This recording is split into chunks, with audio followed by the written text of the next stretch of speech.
함께 교독하시겠습니다. 제가 먼저 읽겠습니다. 여호와여, 어느 때까지니까 나를 영원히 잊으셨나이까? 주의 얼굴을 나에게서 어느 때까지 숨기시겠나이까?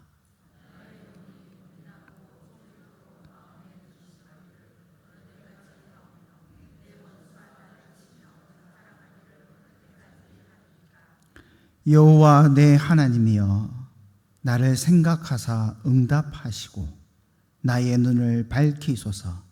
두렵건대 내가 사망의 잠을 잘까 하오며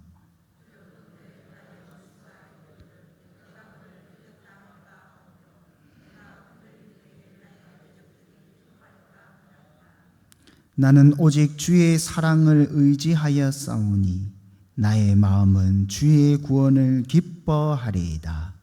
내가 여호와를 찬송하리니 이는 주께서 내게 은덕을 베푸심이로다. 아멘. 예수님께서 구약 성경을 세 가지로 분류하십니다.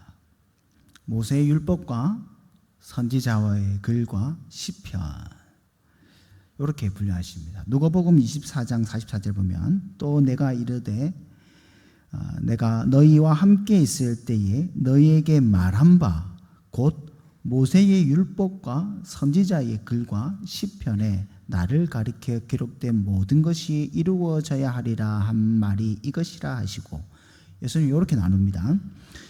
유대 전통에서 구약 성경은 세 가지로 분류하죠. 토라, 모세율법입니다. 그다음 선지서, 예언서라고도 하죠. 그 다음에 시편, 성문서라고 합니다. 케투핌이라고 하는 겁니다. 우리가 오늘 읽었던 이 시편은 바로 이 성문서에 포함된 성경입니다. 우리 계속 지금 킹덤 스토리를 하고 있습니다. 알고 계시죠? 예, 킹덤 스토리 조금 쉬었다 지금 킹덤 스토리를 하고 있는 겁니다. 그래서 제가 좀 포괄적으로 설명을 하고 있는 겁니다. 근데 현대 신학에서는 구약 성경을 좀 다르게 분류하고 네 가지로 분류하고 있습니다. 율법서, 역사서, 선지서, 시가서, 이렇게 분류를 하고 있습니다. 참고로 아십시오. 시편은 지혜의 글이죠. 지혜의 글. 시가서 뭐가 있습니까? 시편, 잠언, 전도, 아가서, 이 모두가 시가서라고 하는데 이 시가서는 모두가 다 지혜의 글입니다. 지혜의 글. 우리가 알고 있듯이 이 지혜라는 것, 성경에서 말씀하고 있는 지혜라는 것이 이 세상에서 말하는 똑똑함, 영민함, 혹 슬기로움을 말하는 것은 아닙니다. 성경에서 말씀하시는 지혜가 뭡니까? 예, 대단한 정의가 있지 않습니까? 대표적인 정의가 있습니다. 지혜란 여호와를 경외하는 것이다. 예, 그렇습니다. 잠언 9장 10절에 보면 여호와를 경외하는 것이 지혜의 근본이요 라고 말씀하십니다. 시가서에서 말씀하신 지혜가 바로 이 지혜입니다. 각각의 시가서에서는 이런 지혜를 가리켜 상황에 따라 적용하고 드러내고 있습니다. 그럼 시편에서 말씀하시는 지혜라가 무엇인가? 시편에서 말씀하신 지혜라는 것은 여호와의 율법을 사랑하는 성도가, 여기서 말하는 성도는 구체적으로 말한다면 이스라엘이요 교회입니다. 여호와의 율법을 사랑하는 성도의 기도와 찬양을 통한 하나님과의 교제가 참된 지혜다. 여호와를 율법을 사랑하는 성도가 이 기도와 찬양으로 함께 교제를 나누고 그냥 이게 참 지혜다라고 말씀을 하고 있습니다. 그래서 여호와께 찬양, 기도, 예배드리는 것을 드러내 보이는 성경입니다. 그래서 물론 이 지혜라는 것이 결국은 예수 그리스도를 가리킵니다. 오늘 누가복음에서도 예수님 스스로도 그렇게 말씀하고 있지 않습니까? 이 성문서가 나를 가리켜 말씀하고 있다. 모든 성경이, 여러분 신경 모든 성경이 다 예수 그리스도를 가리키고 있습니다. 그래서 예수님께서 이 성문서를 가리켜서 얘가 나를 가리키고 있다. 내가 이 기록된 말씀을 성취하는 것이다 라고 말씀을 하시는 겁니다. 시편은 그래서 종합적으로 결론을 내리자면 시편은 메시아를 통한 하나님과의 교제, 율법과 찬양을 통한 하나님과의 교제를 말하고 있다.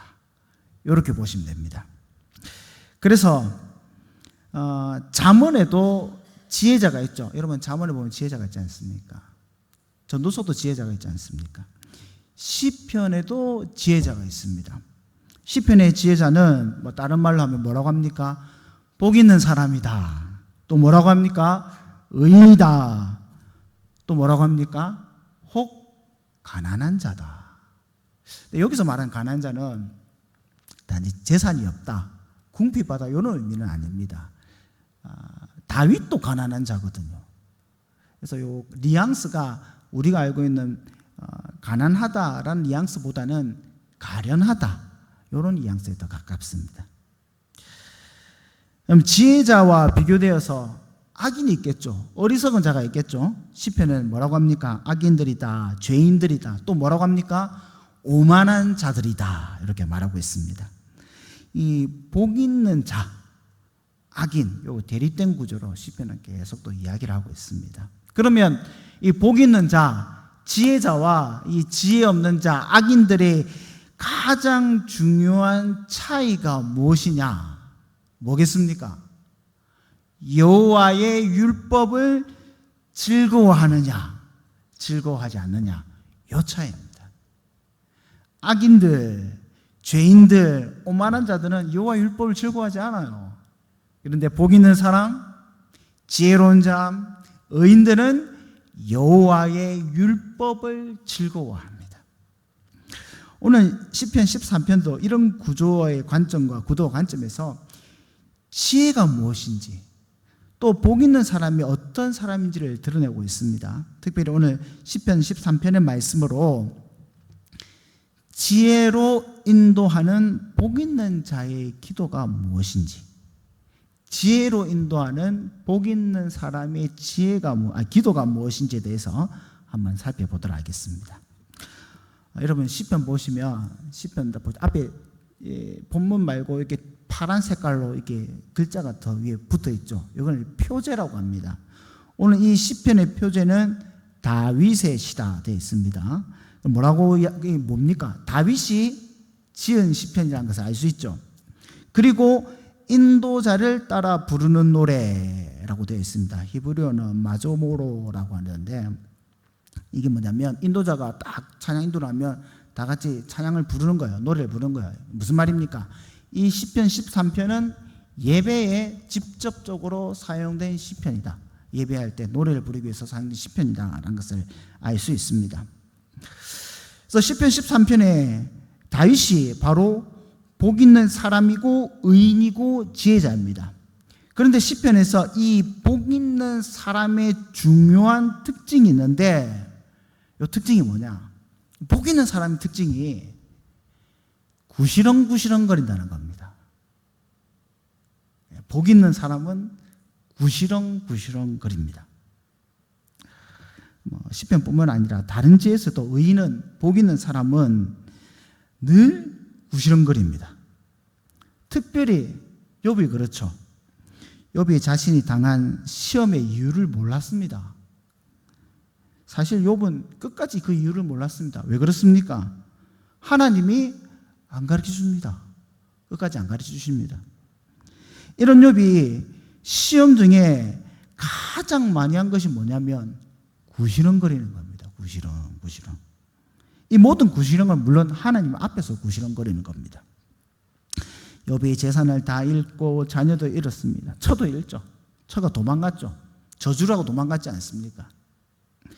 자신의 육신의 건강도 잃었습니다. 이것만으로도 정말 최악의 상태인데 더 힘들게 만드는 것이 욥의 친구들이 와가지고 말입니다. 여러분 욥의 친구들이 허접한 사람이라 생각하면 결코 안 됩니다. 욥의 친구들이 대단한 사람들입니다. 당대의 지혜자들이고 경건한 자들이라고 평가받는 사람들입니다.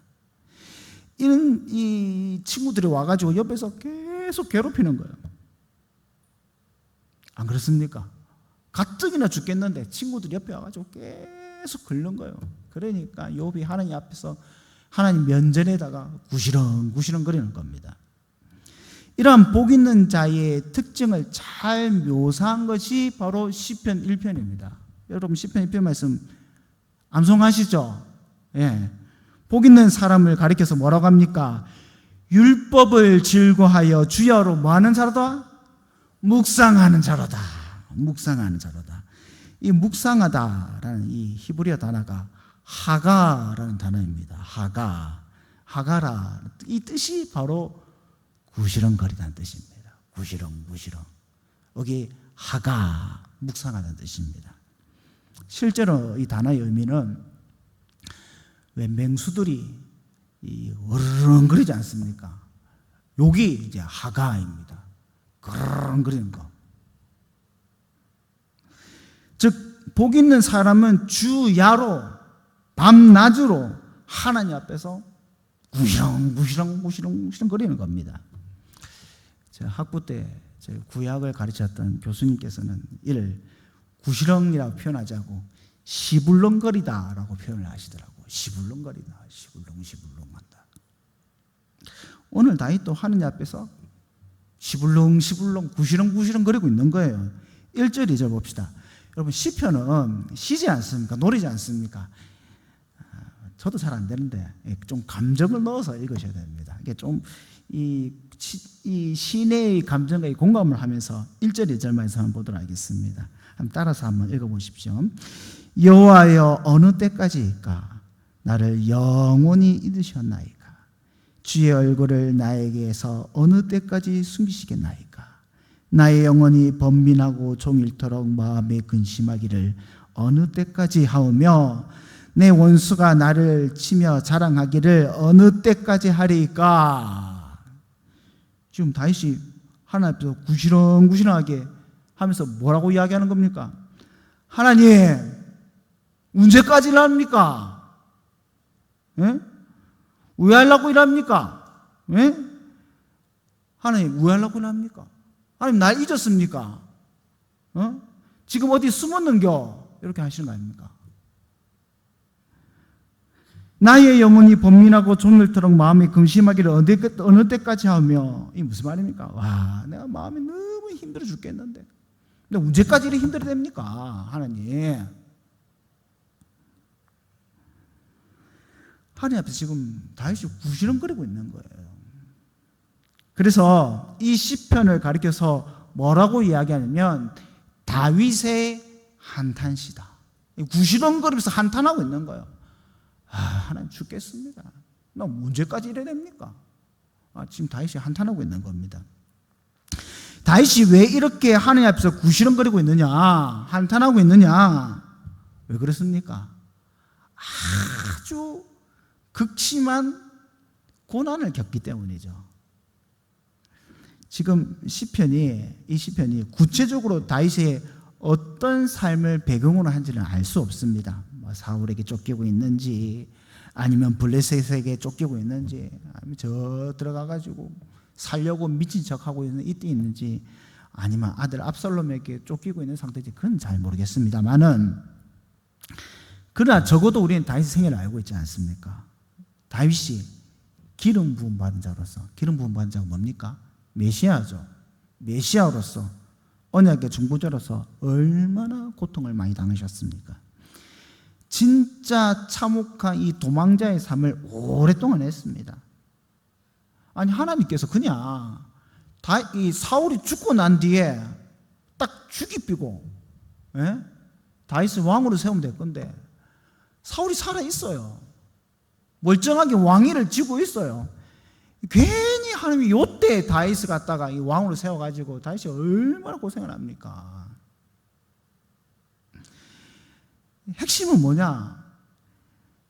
이 다윗의 이 고생, 고난이 진짜 고생이란 겁니다. 이 엄살이 아니에요. 엄살이 아니라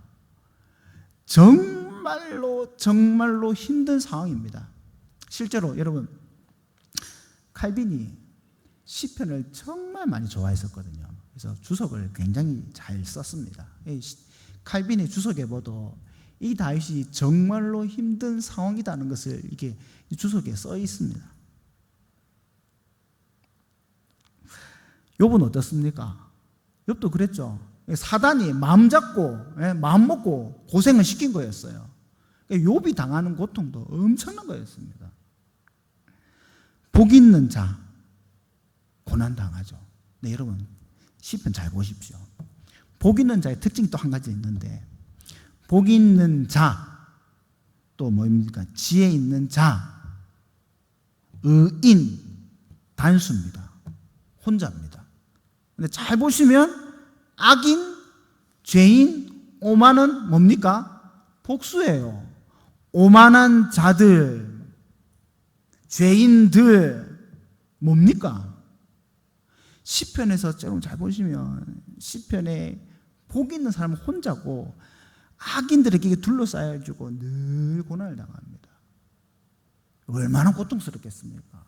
혼자 이걸 겪으려고 하면 누구 옆에 한 명 있으면 야 우리 이겨내자 손잡고 뭐 이렇게 좀 위로도 받을 건데 아니에요. 혼자 둘러싸여 있다니까요. 얼마나 힘들겠습니까? 이때 이러한 극심한 고난 가운데 있는 중에 있는 이 복 있는 사람, 지혜 있는 사람이 하는 것이 무엇이냐? 하나님 앞에서 구시렁구시렁 거리는 겁니다. 언제까지 내가 힘들어야 됩니까? 하나님. 하나님이 어디 숨어 있습니까? 저 얼굴 좀 비춰주세요.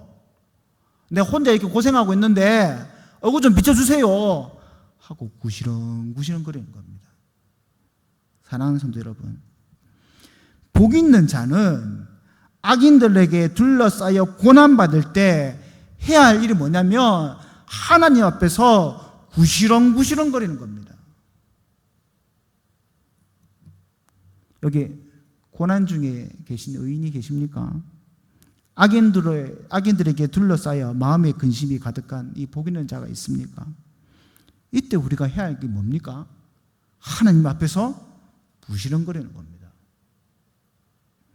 내가 무언가 이 일을 해결하려고 또 대적들에게 복수하려고 하고 인간의 힘을 흘리고 빌리고 방법을 찾아내는 것이 아니라 복 있는 사람이 하는 건 뭐냐면 하나님 앞에서 구시렁거려야 됩니다. 이 일을 가장 먼저 하셔야 됩니다. 그리고 가장 중요한 것은 이게 구시렁거리는 또 포인트가 있어요. 그냥 구시렁거리면 안 됩니다. 왜냐하면 알고 있습니까? 악인들도 구시렁거립니다. 죄인들도 구시렁거립니다. 심판받을 이 죄인들도 하나님 앞에서 구시렁거린다니까요. 그런데 의인들의 구시렁거림과 악인들의 구시렁거림은 달라요. 뭐가 다릅니까? 의인들은 하나님의 언약을 근거로 해서 구시렁거리는 겁니다. 하나님의 율법을 근거로 해서 구시렁거린다는 겁니다. 그래서 여호와의 율법을 주야로 이 히브리 원문은 아마 야주일 겁니다. 야주. 밤낮으로 구시렁거리는 겁니다. 하나님의 율법으로 구시렁거릴 때 하나님께서 복 있는 자의 기도로 지혜로 인도해 주시는 거예요. 지혜로 바꾸어 주시는 거예요. 여러분 시편 13편을 잘 보시면 1절부터 4절까지, 그러니까 이 시의 3분의 2는 계속해서 하나님 앞에서 뭐합니까? 구시렁구시렁 시불렁 와 이런겨 이런 거였는데, 그러다 갑자기 5절에서 6절에서 태도가 180도로 확 바뀌어요. 5절 6절 보십시오. 나는 오직 주의 사랑을 의지하였사오니 나의 마음은 주의 구원을 기뻐하리이다. 내가 여호와를 찬송하리니 이는 주께서 내게 은덕을 베푸심이로다. 아니 중간에 무슨 일이 있었습니까? 시편을 하다가 뭐 중간에 무슨 일이 있었습니까? 갑자기 대적이 다 죽었습니까? 아니면 뭐 로또라도 당첨된 겁니까? 아닙니다. 언약에 근거하여서 하나님 앞에 궁시렁거렸더니 다윗의 눈이 지혜로 환하게 밝아진 겁니다. 극심한 고난 중에 있던 다윗의 눈에는 하나님 얼굴이 안 보입니다. 하나님의 도우심이 안 보입니다. 하나님께서 이끄시는 섭리가 보이지 않고 하나님 뜻이 안 보이죠. 그럼 다윗이 하나님께서 항상 그의 백성을 돌보시고 함께 하시고 하나님의 주권을 이끄시며 하나님의 구속 역사 가운데 합력하여 선을 이루시던 사실을 모릅니까? 다윗이 그런 거 모릅니까? 아니요, 알아요. 알아. 왜 모르겠습니까? 누구보다도 더 잘 알고 있죠, 다윗이. 그런데 말입니다. 고난이 극심해지면 다수의 악인에게서 의인이 홀로 남겨지게 되고 둘러싸이게 되면 하나님 얼굴이 안 보입니다. 하나님의 도우심의 확신이 사라지고요, 믿음의 인내심이 사라집니다. 그 대신 현실에 대한 원망과 불안한 마음, 근심, 걱정, 불만, 억울함들이 마음속에 가득 차게 됩니다. 고난 중에 있는 성도는 사실 그가 비록 복 있는 자라 할지라도 하나님 얼굴이 안 보입니다. 하나님 얼굴이 안 보여요. 왜 그렇습니까? 왜 하나님 얼굴이 안 보입니까? 인간은 한없이 연약한 존재이기 때문입니다. 왜 그렇습니까? 우리는 본질상 진노의 자녀예요. 원래 죄인이지 않습니까? 신앙의 원리를 알고 있고 하나님의 말씀을 이게 머릿속 알고 있어도 이 말씀이 능력이 되고 힘이 되려면 이 말씀이 있는 게, 머리에 있는 게 체득이 돼야 됩니다. 체득이. 몸에 새겨져야 됩니다. 아무리 간단하고 기초적인 신앙일지라도 체득되지 않는다면 정작 그 신앙의 가치와 개념은, 생각은 능력을 발휘하지 못합니다. 그래서 신실하신 하나님께서는 복 있는 자의 이 평생의 삶 가운데서 이를 체득시키는 거예요. 봐라, 내가 전능하다, 너네들은 아무것도 할 수 없다. 예, 하나님 전능하시고 우리는 아무것도 할 수 없습니다. 이거 평생에 하나님께서 가르치는 겁니다. 우린 몰라요. 앞에서는 안다 하고 있는데 돌아서는 몰라요. 너희는 죄인이다, 아무것도 할 수 없다. 예, 하나님 몰라요. 그래서 신실하신 하나님께서는 이 교만하고 잘 알지 못하는 우리에게 이 믿음을 체득시키기 위해서, 이 믿음을 만들기 위해서 평생에 우리 곁에서 말씀하시고 체험시키시고 체험 주시고 이 몸에, 우리 삶에 새기는 작업을 평생 동안 하신다는 겁니다. 이게 바로 하나님의 열심인 것이죠. 그런데 이런 하나님의 지혜가 깨달아지고 눈에 보이지 않는 하나님의 얼굴이 보여지게 되고 한없는 의심이 다 사라지고 하나님의 섭리의 믿음의 확신을 가질 수 있는 것이 무엇 때문이냐? 이 구시렁거림, 율법에 근거한 이 구시렁거림, 다른 말로 하면 뭡니까? 기도죠, 기도. 이 기도가, 의인의 기도가 이 지혜 없는 우리를 지혜로 이끌게 되는 거예요. 왜 하나님께서 그렇게 역사하십니까? 언약에 근거한 하나님 앞에 구시렁거림이 하나님께서 성도로 지혜로 이끄시는 방편이 되어지는 겁니다. 그래서 지혜가 은혜의 방편입니다. 하나님의 지혜가 언약에 근거한 구시렁거림을 통하여 역사하여 다윗이 지금 아무 상황이 바뀐 것이 없죠. 그럼에도 불구하고 하나님의 얼굴이 보이기 시작하는 겁니다. 하나님께서 갑자기 대적들을 모두 죽인 것도 아니고, 아니면 하나님께서 다시 나타나셔가지고 야 언제까지 이렇게 고난을 당할 것이다 스케줄을 가르쳐 주신 것도 아니고, 갑자기 신비한 능력을 보여주셔가지고 체험을 해서 이게 바뀐 것이 아니고, 이 복 있는 자의 궁시렁거림, 언약에 근거한 이 궁시렁거림이 하나님께서 그를 지혜로 인도하시는 방편이 되었던 겁니다. 이 때문에 다윗의 시는 갑자기 바뀌는 거예요. 갑자기 바뀌어. 하나님을 찬양하고 신뢰하고 하나님을 사랑하고 감사하는 찬양으로 끝날 수 있는 겁니다.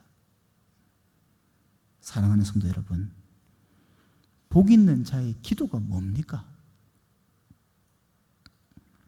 이것 달라 저것 달라 구하는 겁니까?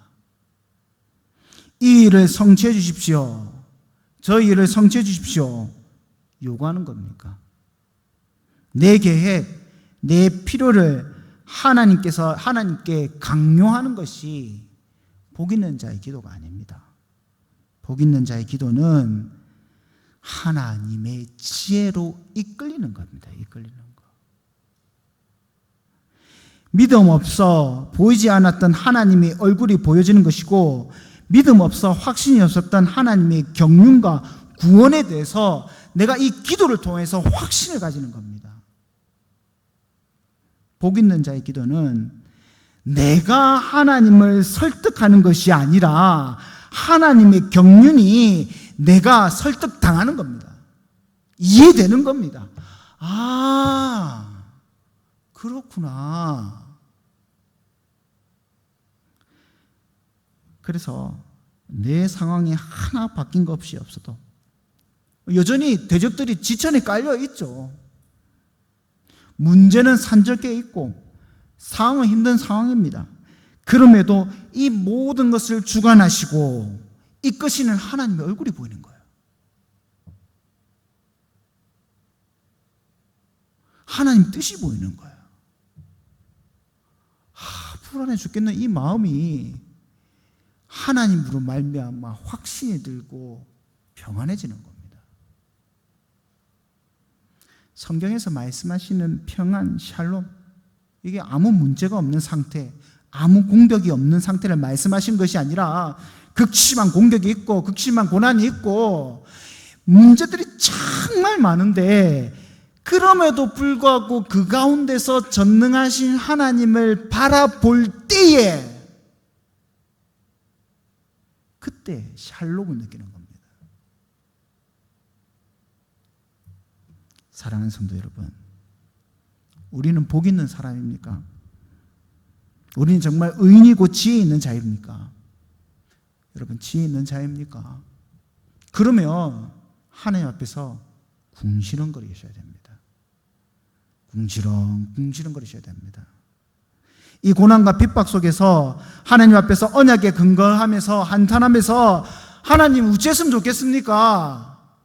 아이고 내 죽겠습니다. 궁시렁거리셔야 됩니다. 하나님의 얼굴이 보이지 않는다면 하나님 제발 얼굴 좀 보여주십시오. 내가 믿음이 없어 하나님 얼굴이 안 보입니다. 하나님 제발 좀 얼굴 좀 보여주셔가지고 내 불안해 죽겠습니다. 대적들이 날 죽여가지고 그것 때문에 기뻐할까 내가 불안해 죽겠습니다. 하나님 제발 그 얼굴빛을 우리에게 비춰주시사 하나님을 신뢰하고 내가 주로 말미암아 샬롬을 누릴 수 있게 해주십시오 하고 기도하는 겁니다. 하나님의 계획을 바꾸고 내 요구를 관철하기 위해서 이 새벽부터 계속해서 몇 시간 동안 앉아 있는 것이 아니라 하나님의 계획과 섭리가 내 생각이 버려지고 이 하나님 계획과 섭리가 내 삶을 온전히 지배하도록, 하나님 왜 이러신지 저는 이해가 안 되는데요. 그런데 기도하는 중에 그것이 이해가 되는 거예요. 납득이 되는 거예요. 왜 이런 상황이 있는지, 왜 내가 이렇게 힘들어야 되는지, 왜 내 사업이 망해야 되는지, 왜 내 건강이 이렇게 나빠져야 되는지, 이게 이해가 되는 거예요. 기도하는 중에. 기도하는 중에. 바라기는 우리 성도님들이 참으로 복 있는 사람이 되어서 주 야로 여호와의 말씀을 묵상함으로 오늘 시편 13편 말씀과 같이 늘 승리의 찬양, 감사의 찬미. 상황이 바뀌어서 그런 게 아닙니다. 뭔가 우리가 좋아져서 그런 게 아닙니다. 하나님의 섭리가 보이기 때문에, 하나님의 지혜가 깨달아졌기 때문에, 하나님의 얼굴빛이 우리의 삶에 가득 비춰진 것을 우리가 보았기 때문에 우리가 그 안에서 참으로 하나님을 찬양하고 찬미하고 교제를 나누고 예배를 드리시는 귀한 성도님 되시기를, 지혜 있는 성도님 되시기를 주님의 이름으로 간절히 소망합니다. 우리 함께 기도하시겠습니다. 여호와여, 우리가 극심한 고난과